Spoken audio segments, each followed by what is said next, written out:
Bonjour à tous, je suis Charlotte et je vous souhaite la bienvenue dans ce nouvel épisode de votre podcast Entrepreneur d'idées du réseau à projet. Comme chaque mois, je pars à la rencontre d'un projet remarquable et inspirant. J'ai pu rencontrer toute l'équipe du Centre de vie Passerelle de la Fondation OVE, situé à Herblay-sur-Seine dans le Val d'Oise. Cet établissement propose l'accompagnement de personnes adultes en majorité porteuses d'infirmités motrices et cérébrales. Il propose un hébergement permanent, un accueil de jour et un accueil temporaire. Pour ce podcast, j'ai recueilli le témoignage de Stéphane Bengono, directeur du centre, de Patricia Digbo, coordinatrice de projet, et des résidents Nuvan et Sylviane. Cette présentation du centre de vie Passerelle est en 2 épisodes.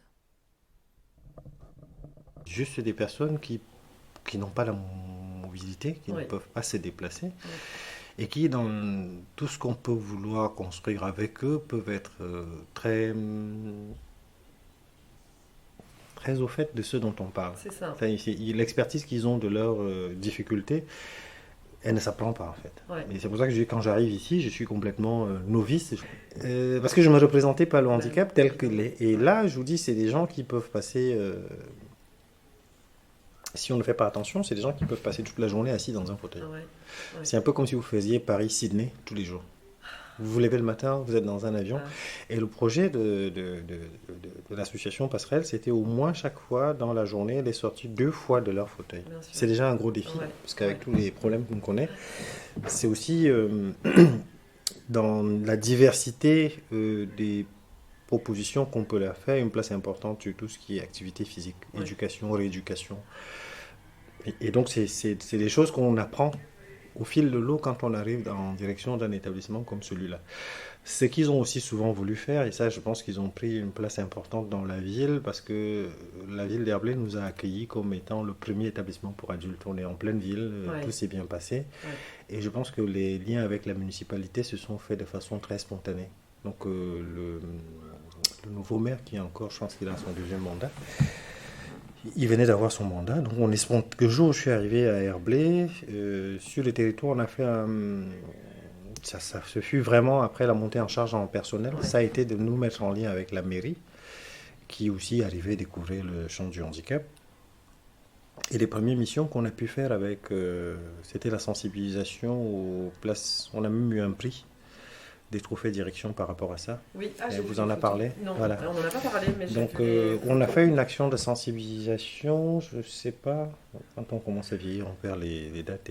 Donc on a fait, ça a été primé par l'UNCAS, l'Union des caisses communales d'action sociale du Val d'Oise, et c'est une action qu'on a co-construite avec la mairie, qui consistait pour nous, établissements, à sensibiliser les personnes sur les places PMR. Et ça vient aussi des résidents, parce qu'un résident étant parti faire ses courses dans une grande enseigne, parce qu'on n'est pas très loin des centres commerciaux de Quai des Marques et compagnie, se retrouve à tourner dans le parking avec son éducatrice pendant des heures. Toutes les places sont occupées.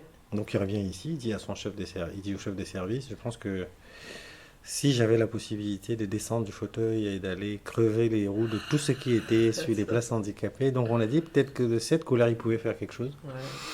Donc il a proposé à la mairie comme ça que sur des gens, sur des places handicapées, le service municipal poserait des amendes sur 1 semaine. Et que les gens allaient avoir des convocations pour venir faire la sensibilisation. Ils ont fait ça pendant un certain temps. Et donc, on a vu des gens qui ne se représentaient pas ce que ça pouvait être d'occuper même pendant 10 minutes une place handicapée. Et je sais que, comme c'est eux qui ont animé ça, ils ont fait un module de, je pense que le chef de service vous l'enverra, ils ont fait un outil pédagogique où ils déroulaient en disant quand vous êtes sur la place handicapée, voilà ce que ça fait. Voilà, j'avais prévu ce jour-là de faire une sortie pour m'acheter des vêtements, pour m'acheter des produits d'hygiène. Je suis parti avec l'éducatrice qui était sur son temps de travail. J'ai mobilisé du personnel. On est parti, on a tourné pendant 2 heures parce qu'il y a des valides qui se sont mis sur la place. Ou quand je viens en ville, je me retrouve souvent en difficulté pour pouvoir me garer ou pour aller chez un médecin. Et je pense que cette action a tellement porté que la mairie, quasiment tous les ans, nous demande de recommencer. C'est-à-dire que c'est vraiment cette sensibilisation, mais c'est ou quand les amendes sont posées, on dit aux personnes qu'elles peuvent venir au sein de l'établissement pour... après, je ne sais pas si c'est si c'est encore jouable ou légal, dans le sens où c'est le proc qui doit lever une sanction, mais il y avait quand même cette proposition de venir voir et de venir dans un établissement. Il y en avait qui n'avaient jamais franchi le seuil d'un établissement pour personnes handicapées, et tous les ans on le fait avec la mairie d'Herblay en fait. Ouais. C'est des journées de sensibilisation et... comme il vous disait Duval, dans les écoles, ils ont un agenda plein, tous les ans. C'est des écoles, avant Covid, on recevait les jeunes des établissements pour des journées portes ouvertes, qui venaient jouer avec nous. Ouais. En fait, jouer. On croisait des écoles, des bambins, qui venaient découvrir c'est quoi, ils ont des grandes piscines quand ils allaient en balnéo, pourquoi il y a des choses sur le mur de ta chambre, les lève-personnes, pourquoi. Donc ça fait qu'à un moment donné, on a pu le faire pendant un temps, mais avec les 2 dernières années très compliquées qu'on a connues, on a fermé. Mais ce qu'ils font maintenant, c'est que c'est eux qui vont vers les écoles. Voilà. Et je sais que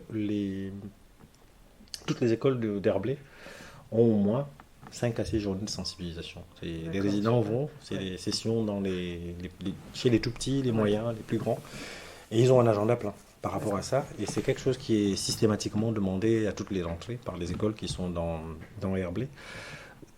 C'est là cet avantage que c'est très apprécié par les enseignants, par les écoles. Il y a un lien qui se fait avec les écoles. Et dans parce qu'on travaille beaucoup sur la question de citoyenneté, donc ils ont complètement cette, je ne dirais pas que c'est l'éducation populaire, mais cette sensibilisation qui se fait quasi tous les ans. Ils participent avec la mairie à la semaine du handicap qui s'appelle le Festivart, et c'est eux qui choisissent les thèmes sur lesquels ils veulent travailler. Et c'est aussi comme ça que sur cette place de citoyens qu'ils ont dans la ville, ils ont dans un premier temps, et ça a été un travail qui est très porteur aujourd'hui, parce qu'on a travaillé aussi et je pense que ça devrait se faire dans toutes les villes où il y a, avec ou sans structure qui accueille les personnes en situation de handicap. Je pense que dans nos commissions communales d'accessibilité, on doit aller vers eux et on doit aussi permettre aux personnes qui vivent un handicap de pouvoir avoir accès exprimé. Donc les résidents participent à ces commissions. On les co-organise avec la mairie sur site. D'accord. Donc la dernière s'est tenue ici il y a moins d'1 mois. Et l'une des résolutions qui a été prise, parce que les sujets abordés touchent essentiellement à l'accessibilité, et je sais très bien que l'une des premières questions qui a été abordée, parce que quand on parle de handicap, on voit les gens en fauteuil, on pense qu'ils ne pensent accessibilité que pour eux. Ce que j'ai trouvé très intéressant et pertinent, c'est que dans ces échanges avec la mairie, ils ont grandi, ils ont beaucoup grandi. Ils ont dit aux services municipaux, aux services des travaux, aux services voiries, on ne parle pas de nous. Parce que quand on est en ville, on voit des mamies et on voit des mamans avec des poussettes. Et ça, j'ai apprécié parce qu'ils n'étaient plus toujours centrés. Ils ne parlent plus que d'eux.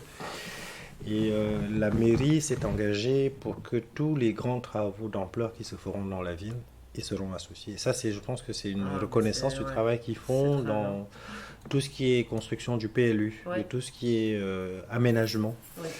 Ils ont parlé on rabote énormément de trottoirs là maintenant parce que les fauteuils ne passent plus. Ça a été, on voudrait bien, nous on se propose pour venir vous voir quand il y a des travaux à faire, quand vous pensez à refaire un espace comme la place du marché, pour qu'on vous dise si ça peut, ou si c'est accessible.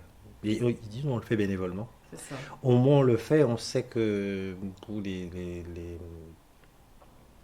utilisateurs, qui sont tous de la ville d'Herblay, quand ils viendront, ils se diront la mairie a pensé, mais on sera content de savoir qu'on a participé à ça aussi. Donc c'est un engagement qu'on a pris avec les services de la mairie pour que systématiquement, quand il y a un projet architectural qui se conçoit dans la ville, que les résidents soient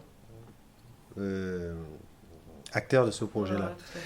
Et ça arrive parce que, comme je vous le disais, on a pu petit à petit comme ça construire des choses avec la commission communale d'accessibilité. On est même dans l'intercommunal du Val-Parisis, c'est comme ça que s'appelle la communauté d'agglo. dont la communauté d'agglomération, quand on fait des commissions, ils y participent. Ouais. C'est pas, je pense qu'ils ne le prennent pas comme étant simplement un endroit où ils viennent se plaindre. Oui. C'est beaucoup Ouais, bien de sûr. qu'est-ce qu'on peut apporter, qu'est-ce qu'on peut proposer. Et ça, je pense qu'ils ont compris. Ils ont compris quelle est leur place et quel est leur rôle là-dedans. De Je mettre suis en lien. surpris par... là, on a un jeune qui est président du CVS, qui est malheureusement en voyage. Il est au Brésil. Ouais, Il fait une compétition de boccia. Il a l'équipe de France, en fait. d'accord. Dans le fonctionnement et ils ont... Et je pense que ça se travaille, ou du moins, c'est pour permettre aux gens de s'autodéterminer. C'est même pas qu'on permet. C'est-à-dire que pour que l'autodétermination ne soit pas qu'un terme creux, Bien sûr. il faut que dans le fonctionnement de l'établissement, les conditions soient créées. C'est- Qu'ils ne soient pas vécus comme des lieux où on juge la direction et Ouais. l'encadrement. D'accord. Il y a aussi quelque chose qu'on appelle la prise des distances. Parce que Ouais. la prise des distances vis-à-vis des proches aidants. Oui. Parce que et malheureusement, quand on est en situation de handicap, il arrive que l'émancipation soit un défi Ouais. pour les personnes qu'on accompagne, parce que il y a comme une crise de loyauté quand on doit pouvoir s'affirmer par rapport à des parents qui Ouais, vous d'accord. disent et vous répètent: on est là pour toi, on fait attention à toi, c'est pour toi qu'on le fait. Ouais, Les gens d'accord. pensent le bien qui est pour nous sans Ouais. tenir compte de ce qu'on veut. C'est ça. Je pense aux questions comme celle-là liées à la sexualité, Ouais. la vie affective et sexuelle. Je pense à des questions très basiques. Hein. Je veux aménager mon studio, mes parents ont choisi ce meuble, je n'ai pas envie de ça, je vais en acheter un autre. Et c'est des discussions qu'on peut avoir sur les traitements. Mes parents veulent que je fasse la kiné 5 fois par jour, moi j'en ai envie 2 fois. Voilà, j'ai pas envie de systématiquement. Ouais, bien sûr. Où on vous dit, on pense que c'est bien pour lui. Ouais. Et là, je pense que quand on crée cette capacité, quand on ouvre des espaces où ils ont la possibilité de dire et de faire ce qu'ils veulent, en tenant bien sûr compte Bien de sûr. toutes les précautions qu'il y a médicalement, parce que je pense qu'on associe très rapidement handicap et maladie, Ouais. malheureusement. Il y a des choses qui dans la vie des personnes qu'on accompagne peuvent être très lourdes à porter jusqu'à 40-50 ans, où on vous dit il faut que tu te changes, il faut C'est que ça. tu fasses machin, c'est tel habit que tu vas mettre, Ouais. ça part des petites choses toutes simples. Ouais, Hein. c'est ça. Mais... Oui, je pense que oui, il y a un gros travail à faire au niveau des professionnels aussi, Oui. parce que laisser chacun faire son chemin. J'avais quelqu'un qui le résumait bien en disant: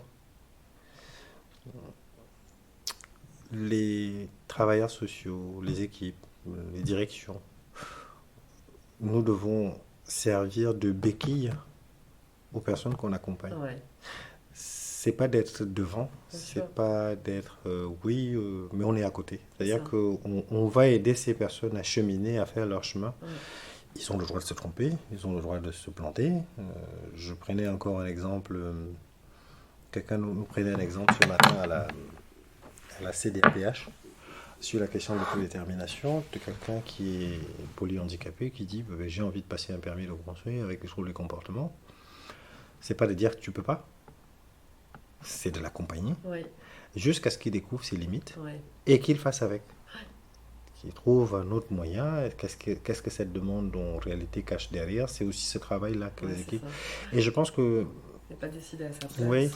Il n'a pas décidé à sa place, et je pense aussi qu'il y a une grosse réflexion qu'on doit avoir sur l'habitat. Oui.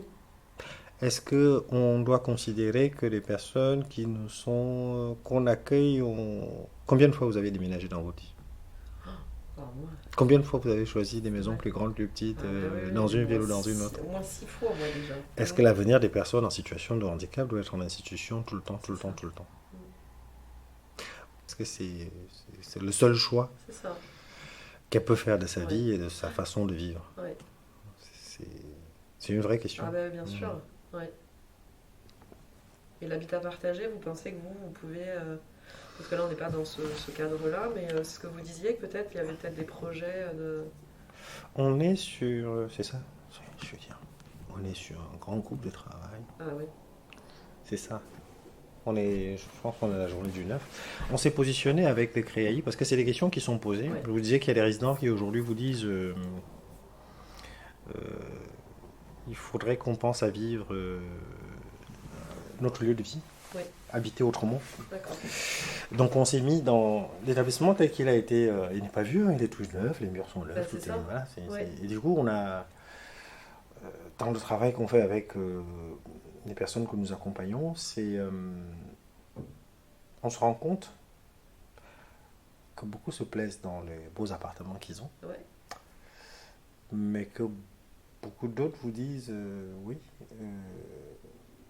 j'ai envie d'une maison où je serai dans un collectif moins oppressant, moins lourd. Est-ce que vous passerez votre vie à déjeuner avec la même bande toujours dans la même salle avec les mêmes personnes? Est-ce que vous irez forcément dans une restauration collective? Donc je pense qu'ils sont sur une demande aujourd'hui de petites unités de vie. Des petits endroits beaucoup moins stigmatisants. C'est ça. Et je pense que oui, on peut l'entendre. Hein. Après, quels sont les moyens qu'on met dedans? Est-ce que les pouvoirs publics suivront? C'est ça. En termes de taux horaire des personnes qui y travaillent, en termes d'aide humaine, en termes d'aide à la financement. C'est des vraies questions sociétales aujourd'hui. Et on se rend compte dans une société qui vieillit que c'est des questions qui deviendront de plus en plus prégnantes dans les années qui viennent. Dans le projet sur lequel on est aujourd'hui, c'est qu'on imagine, et ça c'est pas encore fait, je déciderai pas tout seul. Donc on a un groupe de travail, on est dans le projet de transformation, avec on est accompagné par le CREAI.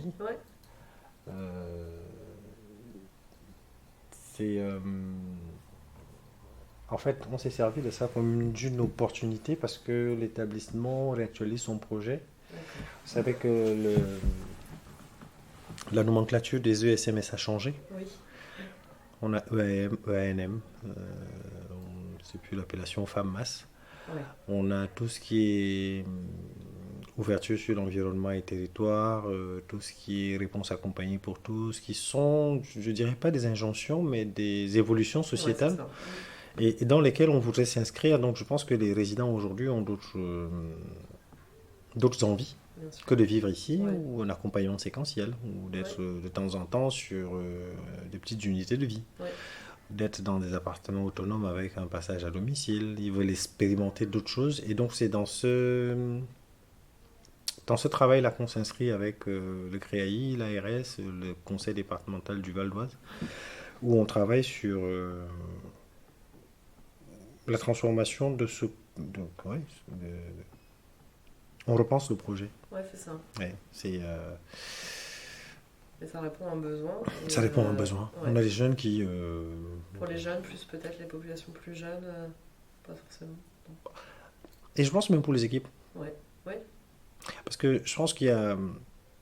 Je dirais pas un épuisement, mais pour les résidents, ils veulent avoir d'autres perspectives de vie, d'autres environnements, voir. Mais que ce soit aussi construit avec une vigilance sur le droit à l'échec. Qui est un aller et un retour. Donc c'est pour ça que je pense qu'il y a de notre côté une réflexion à avoir sur une espèce de plateforme de services coordonnés, où on serait au carrefour de tous les dispositifs et où on pourrait faire du conseil orientation et peut-être proposer des solutions nouvelles, innover sur les formes d'habitat, sur les formes d'accompagnement. Merci à Monsieur Bengono, directeur du Centre Passerelle. Je donne la parole à présent à Sylviane, à Nuvan, résident du Centre Passerelle, et à Patricia Digbo, coordinatrice de projet. Ça peut arriver à tout le monde. Moi, au départ, je n'étais pas handicapée. D'accord. J'étais normale comme vous, comme tout le monde. Et après, j'étais comme je suis actuellement. Oui. Pourquoi ? Parce que j'ai eu trop de sucre dans le sang. Donc ça peut arriver à n'importe qui. Ouais. Vous, moi, n'importe qui. Et le problème, c'est comme ça peut arriver à tout le monde, on ne sait pas ce qui peut arriver demain. Bien sûr. Ouais. Alors vous êtes debout, le lendemain, vous vous retrouvez comme moi dans un siège, Ouais. alors que à l'origine, vous n'étiez pas destiné à ça. C'est ça. Donc ça peut arriver à n'importe qui. Donc vous voyez ce que je comprends. Enfin, je ne sais pas si vous voyez ce que je veux dire, Oui. mais du jour au lendemain, vous pouvez vous retrouver dans un fauteuil alors que vous n'aviez pas prévu cette destination. C'est que ce que vous dites, c'est qu'on est tous, on Ouais. peut tous être confrontés directement ou indirectement au handicap. Et Exactement. que ça fait partie de nos vies et que voilà, c'est pour ça que c'est très important de prendre conscience qu'effectivement on n'est pas à l'abri. Exactement. On de n'est cette pas à l'abri de situation. cette situation. Et que c'est pas une fin en soi. Non, c'est pas une fin en soi, puisque j'arrive quand même à vivre Bien sûr. malgré mes difficultés. Ouais. C'est pour ça que je suis là avec vous, grâce à des gens comme OVE, hein, et c'est grâce à ces personnes-là que j'arrive quand même à avancer malgré mes difficultés d'aujourd'hui, alors que j'en avais pas hier. D'accord. Voilà, c'est pour ça que moi je dis que c'est important d'avoir des personnes comme Patricia pour arriver à des situations comme la mienne. Ce qui est important, c'est que je vais le marteler très très souvent lors de cet entretien, c'est que tout se fait parce que le résident le demande, c'est-à-dire que je les demande. Moi, le fait de faire des sensibilisations, c'est de l'autodétermination aussi parce que je l'ai voulu. C'est ça, c'était votre choix, En fait. c'était votre idée et ce que vous avez Voilà. exprimé. Oui, tout à fait. Tout comme certains résidents, pas tous, encore une fois, participent aux commissions, notamment accessibilité D'accord. de la ville et à la commission, au groupe de la MDPH, au groupe... Ouais. Comment Groupe ça des s'appelle ? usagers. Le groupe des usagers de la D'accord, MDPH, oui. ils sont volontaires et ils participent aux réunions qui finissent parfois tard et qui demandent un investissement parce qu'ils préparent les réunions.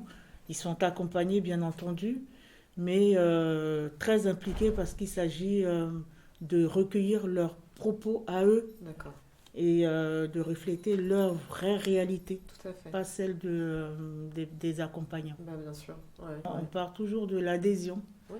L'adhésion, convaincre. Oui. Et surtout avec un consentement bien éclairé, Oui. si Ouais. possible.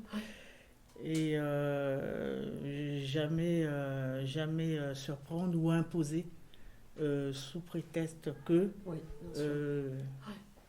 voilà, de notre point de vue, c'est quelque chose de bien que l'on propose. D'accord.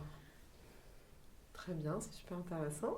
Est-ce que vous voulez rajouter autre chose un peu sur cet aspect, sur ce côté implication ou, est-ce que vous êtes amené aussi, je me disais, à réaliser du montage de projet par exemple, sur si vous avez une idée d'activité, est-ce qu'on vous sollicite aussi pour pouvoir peut-être mettre en place, je ne sais pas, une activité que vous aimeriez faire ou, Alors, moi je vais parler en mon nom personnellement, c'est que j'ai beaucoup d'idées.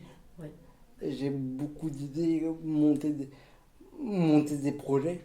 Par exemple, je peux pas encore trop dire parce que c'est encore, ça balbutie encore un petit peu. Mais j'ai plein d'idées de monter des projets et du coup, je peux solliciter de l'aide, notamment à Patricia parce que c'est ma référente de parcours. D'accord. Voilà. Et ma coordinatrice de parcours pour être exact. Et du coup, il m'est arrivé de demander de l'aide pour monter un projet, mais on en parle encore. C'est encore en pourparlers. Mais Vous pouvez nous en dire un peu plus ou pas? C'est secret défense. non, en fait, c'est un projet dans lequel j'avais envie de. C'est un sorte d'atelier écriture Ouais. dans lequel j'ai envie de mettre quelques résidents pour développer l'imagination en fait des résidents, le fait d'écrire un texte, d'aller jusqu'au bout d'une idée, Ouais. et puis de développer l'imaginaire, l'imagination, l'écriture, et puis pour en faire un vrai projet derrière. D'accord.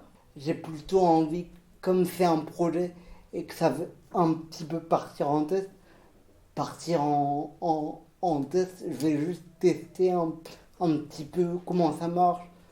D'accord. Un peu en Comment phase ça peut expérimentale et puis fonctionner. voir un Voilà. petit peu effectivement les personnes qui peuvent être vraiment intéressées par Tout ce à fait. type de Voilà. projet. On est à cette phase-là. D'accord. Et après, la phase finale, ce sera d'exposer vos créations. Oui. Oui, mais je sais pas, mais ce Ouais. serait formidable. Et de pouvoir présenter vos œuvres ensuite à l'extérieur. Est-ce que ça peut être envisagé? dans un deuxième temps, oui, mais d'abord comme c'est à l'état embryonnaire, je voudrais pas tout de suite m'avancer et moi me mettre trop de choses sur les épaules. D'accord. Ah ouais. Voilà. Et aussi, en fait, pour un peu aller dans le même sens, j'anime moi-même un atelier lecture tous les jeudis. Oui. Et il m'arrive de proposer au groupe Oui. des textes de Nuvan. Ah, Et, super. et ils ont aussi en projet actuellement, le même groupe de lecture Ouais. a un projet de mettre en place un espace lecture au sein de l'établissement. Et on appelait ça projet médiathèque. Donc pour l'instant, en tout cas, une fois par mois, on visite la médiathèque de Cormeilles. Ouais. On emprunte des livres et parallèlement, on réfléchit à comment mettre en place le projet médiathèque, notamment comment se procurer du manuel, des ouvrages, et puis aussi l'aménagement de l'espace, enfin, voilà. D'accord. Donc il y a toute Comment cette le réflexion. réaliser. Ouais. Ouais. Voilà, Et- ça, c'est le projet de l'atelier lecture. D'accord. Et si je peux rajouter Ouais. une petite chose, ça va être ma conclusion, c'est que pour être autodéterminé ou en tout cas s'en sentir autodéterminé, il faut avoir l'environnement, les personnes qui sont là pour vous épauler. Ouais. Et en tout cas au niveau des professionnels qui nous accompagnent et qui m'accompagnent personnellement, moi depuis cette année, voire 2 ans, voire depuis 2 ans, j'ai de plus en plus envie d'être présent, de laisser ma marque quelque part, Ouais. parce que il y a tout un environnement en fait qui me tranquillise, qui me permet que tout ça soit favorable. Par exemple, depuis pas très longtemps, ça fait 5-6 mois qu'on travaille ensemble, j'ai ma référente monitrice éducatrice qui travaille avec moi depuis 5-6 mois maintenant. Je crois que je n'ai jamais eu autant envie d'être autodéterminé depuis qu'elle est présente dans ma vie et qu'elle m'épaule. Elle s'appelle Célia. Donc voilà. Et c'était très important que je puisse vous dire que si vous n'avez pas l'environnement qui va avec, Ouais. vous n'avez... Il n'y a aucune... Peut-être moins d'envie qui naîtront que si vous aurez peut-être l'environnement qui va avec. D'accord. Voilà. Et alors ça c'est intéressant parce que nous ce qu'on essaie de mettre en avant dans les projets c'est ce qu'on appelle les clés de succès et de dire, voilà, pour pouvoir inspirer d'autres établissements, de dire, nous, l'autodétermination, on veut le mettre en place, de quelle façon et quels sont finalement les bons outils. C'est un peu l'idée de ce podcast, de mettre en avant des outils, et en tout cas, cet outil-là, en tout cas, cette clé de succès, je pense qu'on peut, voilà, ce que vous venez d'évoquer, le fait de cet accompagnement et cet environnement favorable, il est indispensable, évidemment. Cette collaboration, je pense qu'on peut peut-être parler de collaboration entre vous, elle est évidemment indispensable pour pouvoir, de façon très concrète, mettre en place l'autodétermination et impliquer les bénéficiaires des projets. Oui, c'est vraiment de la collaboration, puisque les projets sont co-construits. C'est ça. Et comme je dis, ça part toujours des souhaits et des besoins du résident. D'accord. J'espère que cet épisode saura vous inspirer. Merci à Stéphane Bengono, Patricia, Nuvan et Sylviane pour leurs témoignages. Les éléments pertinents de ces échanges que j'ai retenus sont l'importance de la place des professionnels, la notion de béquille pour la personne en situation de handicap, un environnement favorable, essentiel à la mise en place de l'autodétermination, repenser les modes d'hébergement pour répondre aux besoins et aux désirs des personnes concernées, et la découverte de la boccia, un sport d'opposition de balles mixte pratiqué en individuel ou par équipe et inscrit aux Jeux paralympiques. Cette présentation du Centre de vie Passerelle est en 2 épisodes. Vous retrouvez tous les épisodes sur vos plateformes habituelles, n'hésitez pas à vous abonner. Besoin de valoriser votre projet par un podcast ? Vous pouvez me contacter par mail à charlotte.nivelet@apogee-6ess.org. À très bientôt.